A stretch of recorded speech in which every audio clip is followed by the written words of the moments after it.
విధాత TV ప్రేక్షకులకి నమస్కారం. హిందూ ధర్మంలో తమలపాకుకి అత్యంత ప్రాముఖ్యత ఉంది. మరి ఆ ప్రాముఖ్యత ఏంటో ఈ వీడియోలో తెలుసుకుందాం. హిందూ ధర్మంలో తమలపాకును అష్టమంగళాలతో పోలుస్తూ ఉంటారు. పూలు, అక్షంతలు, పండ్లు, అద్దము, వస్త్రము, తమలపాకు మరియు ఒక్క, దీపము, కుంకుమ ఇవన్నీ కూడా ఒకటిగా భావిస్తూ ఉంటారు. కలశ పూజలో సంప్రోక్షణ చేసేటప్పుడు తమలపాకును వాడతాం. పూజల్లో, నోముల్లో, వ్రతాల్లో తమలపాకు మొట్టమొదట ఉండవలసిన వస్తువు. పసుపు గణపతిని, గౌరీదేవిని తమలపాకు పైనే అధిష్ఠింపజేస్తాం. భారతదేశంలో తాంబూల సేవనం చాలా ప్రాచీనమైన అలవాటు. భగవంతుని పూజలో, అతిథి మర్యాదల్లోనూ, దక్షిణ ఇచ్చేటప్పుడు, భోజనానంతరము తమలపాకుని తప్పనిసరిగా మనం వినియోగిస్తూ ఉంటాం. దంపతులు తాంబూల సేవనం చేయడం వల్ల వారి అనురాగం రెట్టింపు అవుతుందని కూడా పెద్దలు చెప్తూ ఉంటారు. తమలపాకు పూజల్లో ఎందుకు ముఖ్యమైంది?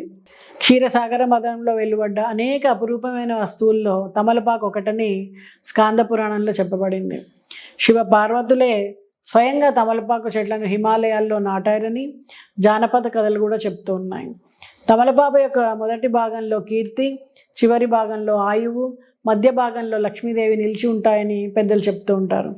తమలపాకులో ఏ ఏ భాగాల్లో ఏ దేవతలు ఉంటారో కూడా మనం తెలుసుకోవాలి.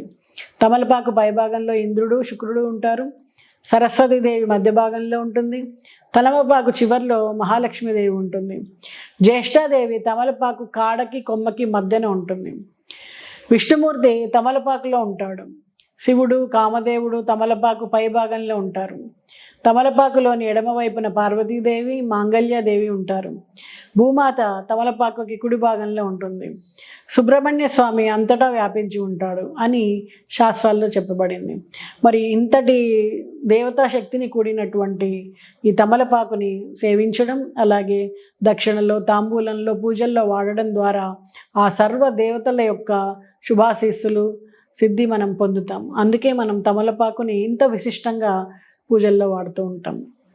తమలపాకుని సేవనాన్ని ఒక ఆధ్యాత్మికంగానే కాకుండా ఆరోగ్యంగా కూడా మనం వాడుతూ ఉంటాం. ఎప్పుడైతే సున్నాన్ని కలిపిన తమలపాకుని మనం తీసుకుంటామో మన దేహంలో కాల్షియం యొక్క నిలవల్ని పెంచుతుంది. ఎందుకంటే కాల్షియము ఏ రోజుకు ఆ రోజు ఖాళీ అయిపోతుంటుంది, మన శరీరంలో నిల్వ ఉండదు. ఎప్పుడైతే తమలపాకుతో కూడినటువంటి సున్నాన్ని మనం తీసుకుంటామో మన శరీరంలో కాల్షియం యొక్క వృద్ధిని పెంచి మన ఆరోగ్యానికి, ఎముకల బలానికి కూడా ఇది తోడ్పడుతుంది. సో ఇటు ఆరోగ్యాన్ని, ఇటు ఆధ్యాత్మికతని ఇచ్చేటువంటి తాంబూల సేవనం చేస్తారని ఆశిస్తూ నమస్తే.